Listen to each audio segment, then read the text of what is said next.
Good evening everyone. आप लोग कैसे हैं? उम्मीद करती हूँ कि आप लोग अच्छे होंगे। और ये बीएड 4th सेमेस्टर का जो मेरा कॉलेज का नाम है माँ शीतला देवी त्रिजुगी नारायण महिला महाविद्यालय रौल। ठीक है, आप लोगों का भी कॉलेज का अलग अलग नाम होगा। मेरा साहू जी महाराज यूनिवर्सिटी से मैं एग्ज़ाम दे रही हूँ। इसमें बीएड 4th सेमेस्टर का लेसन प्लान है, जिसमें एक था हेल्थ एंड योगा एजुकेशन, जैसा कि आप लोग यहाँ पे देख रहे हैं, और एक दिया गया है practical life skill and personality development. तो ये दोनों ही ना हमारे बीएड 4th सेमेस्टर में प्रैक्टिकल के लिए कॉपी दिया जाता है। यहाँ पे सेशन मेंशन करना है, जो मैं अभी नहीं की हूँ, 24-26, और यहाँ पे एडमिशन नंबर लिखना है, फिर नेम, फिर फादर्स नेम, फिर सब्जेक्ट। फिर इसके बाद यहाँ पे मेरे प्यारे स्टूडेंट, यहाँ पे हिंदी में अपना नाम लिखना है, फिर इंग्लिश में लिखना है, कैपिटल लेटर में ही होना चाहिए, और फादर्स नेम भी पिता के नाम अपना, फिर परमानेंट एड्रेस जो अस्थायी पता है आप लोगों का वो यहाँ पे मेंशन करना है। जो आप लोग प्रेजेंट में कहाँ रह रहे हैं वो लोकल एड्रेस में आप लोग मेंशन करेंगे। फिर एकेडमिक क्वालिफिकेशन आपका अभी तक आप कितना क्या क्या किए हैं उसमें ये मेंशन करना है। जैसे कि यहाँ पे दिया गया है एग्जामिनेशन हाई स्कूल में कितना कौन सा डिवीज़न आया है और कितना परसेंटेज आया है, और कौन से सब्जेक्ट से आप लोग पढ़े हैं वो आया है। और इंटरमीडिएट में first division 62% mathematics, chemistry, physics और नॉन हिंदी इंग्लिश था मेरा। और मैं बीए में सेकंड डिवीज़न आई थी, 53.63% है, अरे सॉरी 6 और 3% है। हिस्ट्री ऑनर्स था मेरा। और यहाँ पे मैं बता दूँ, यहाँ पे दिया है एक्स्ट्रा करिकुलर एक्टिविटीज़। आप लोगों को पढ़ाई के अलावा और क्या पसंद है? तो मुझे तो गाना सुनना और गाना गाना बहुत पसंद है। आप लोगों को जो पसंद होगा इसमें मेंशन कीजिएगा। और सेकंड दिया है टीचिंग एक्सपीरियंस, यानी कि आप लोगों को पढ़ाने के कितने दिन का अनुभव है। तो मेरे पास तो शिक्षण अनुभव 3 साल का है, और मैं अभी प्राइवेट स्कूल में पढ़ाती हूँ, और मैं क्लास 10 की क्लास टीचर हूँ। और मैं आप लोगों को बता दूँ, मैं अब बीएड कर रही हूँ। बीएड करने से पहले ही स्कूल में मैं पढ़ाने जाती थी। और यहाँ पे 1 नंबर जो दिया गया है क्वेश्चन मेरा, तो व्यक्तित्व विकास में आत्मजागरूकता की भावना क्या होती है, मैं इसमें मेंशन की हूँ। दूसरे नंबर क्वेश्चन में टॉपिक में लिखी हूँ जीवन कौशल का अर्थ और WHO द्वारा बताए गए कौशलों का नाम। 3 नंबर में लिखी हूँ निर्णय लेने की क्षमता को प्रभावित करने वाले कारक। और 4 नंबर क्वेश्चन में लिखी हूँ सृजनात्मक सोच का अर्थ और छात्र के विकास में इसका महत्व। फिर 5 नंबर क्वेश्चन में लिखी हूँ प्रभावी संचार कौशल का अर्थ और एक शिक्षक के लिए आवश्यक क्यों है। 6 नंबर में तनाव प्रबंधन की विभिन्न तकनीकों का वर्णन। और 7 नंबर में अच्छे व्यक्तित्व के निर्माण में मूल्यों, नैतिक मूल्यों और अनुशासन का प्रयोग। 8 नंबर में सहानुभूति और समानुभूति में अंतर और सामाजिक संबंधों में सहानुभूति क्यों जरूरी है, 8 नंबर क्वेश्चन में लिखी हूँ।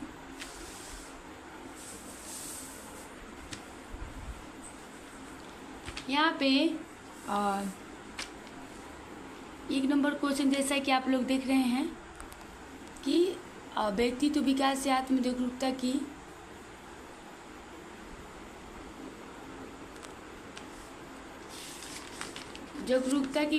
क्या भूमिका है कि नहीं। तो इसमें दिया गया है,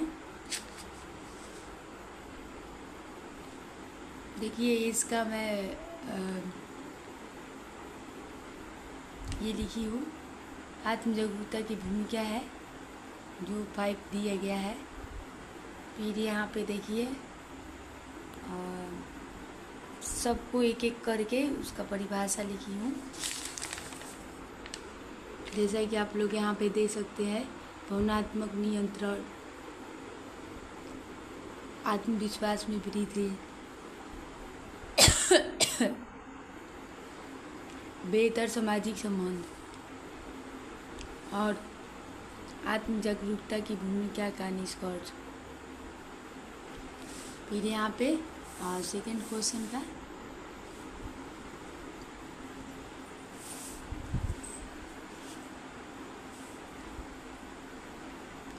WH द्वारा बताए गए 5 कौशलों के नाम।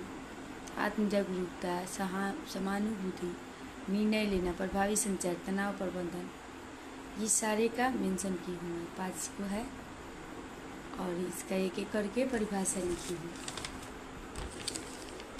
इसके बारे में एक एक करके दो लाइन। ये डिसीजन मेकिंग है, निर्णय लेना, या फिर प्रभावी संचार के लिए तनाव प्रबंधन क्या है, ये है। ठीक है। फिर यहाँ पे 3 नंबर में देखिए, निर्णय लेने की क्षमता करने वाले कार्य कारक कौन से है। निर्णय लेने के लिए क्षमता पिछला अनुभव प्रभाव करो की जानकारी, व्यक्तिगत मूल्य,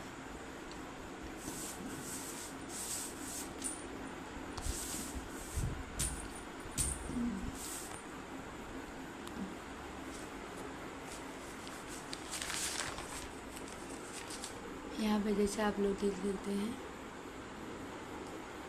विकास,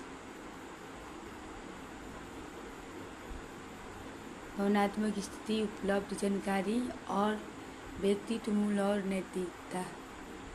इसमें आप लोग देख सकते हैं। ये ख़त्म हो गया। अब 4 नंबर क्वेश्चन है, सृजनात्मक सोच से आप लोग क्या समझते हैं। सृजनात्मक सोच से आप लोग क्या समझते हैं। इसका अर्थ सृजनात्मक सोच से अभिप्राय है ना। फिर यहाँ पे छात्र के विकास में इसका महत्व, समस्या समाधान, यहाँ पे आत्मनिर्भर में वृद्धि, बौद्धिक विकास के बारे में, भविष्य की तैयारी के बारे में, फिर सीखने में रुचि। ठीक है। फिर प्रभावी संचार कौशल क्या है, इसके बारे में ये 5 नंबर क्वेश्चन है। इसके बारे में ये सब मैं मेंशन की हूँ, जो और एग्ज़ाम के लिए और जो प्रैक्टिकल में ये महत्वपूर्ण टॉपिक है। बेहतर बनाना, ज्ञान का सही हस्तांतरण, छात्रों को प्रेरित करना, बेहतर संबंध बनाना और शंकाओं का समाधान। ये यहाँ पे मेंशन है, शंकाओं का समाधान। अनुशासन बनाए रखना एक निष्कर्ष है इसका। 5 नंबर क्वेश्चन का था। 6 नंबर क्वेश्चन, तनाव प्रबंधन की विभिन्न तकनीकों का वर्णन करें। जैसे तनाव प्रबंधन की विभिन्न तकनीक निम्नलिखित है। तनाव प्रबंधन का अर्थ मैं यहाँ पे मेंशन की हूँ, देखिए। और तनाव प्रबंधन के निम्नलिखित ये तथ्य है। शारीरिक गतिविधियाँ और व्यायाम, गहरी सांस लेना और ध्यान, फिर समय प्रबंधन, फिर यहाँ पे स्वस्थ जीवन शैली। ठीक है।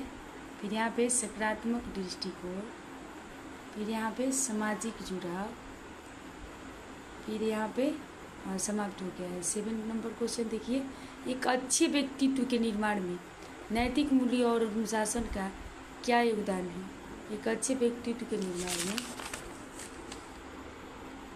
नैतिक मूल्यों और अनुशासन की नींव सबसे महत्वपूर्ण होती है। ये दोनों मिलकर व्यक्ति के चरित्र, निर्णयों और समाज में उसकी भूमिका को आकार देते हैं। फिर नैतिक मूल्य, सही और गलत की पहचान, सहानुभूति और सम्मान, आत्मसम्मान, फिर अनुशासन और लक्ष्यों में प्राप्ति, कुछ प्राप्ति में सहायक, समय और ऊर्जा का सदुपयोग, चुनौतियों का सामना, निष्कर्ष।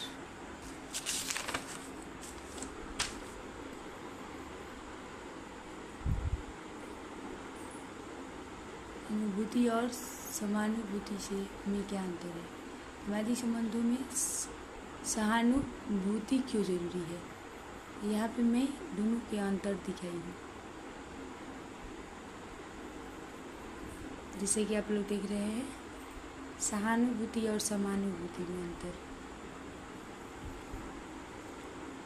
लिखा है 8 नंबर क्वेश्चन में बेहतर संचार, विश्वास का निर्माण, विवादों का समाधान, भावनात्मक समर्थन। और ये 8 नंबर क्वेश्चन यहीं पे समाप्त हो गया है। मेरे प्यारे स्टूडेंट, अगर वीडियो अच्छे लगे तो वीडियो को लाइक एंड सब्सक्राइब कीजिएगा।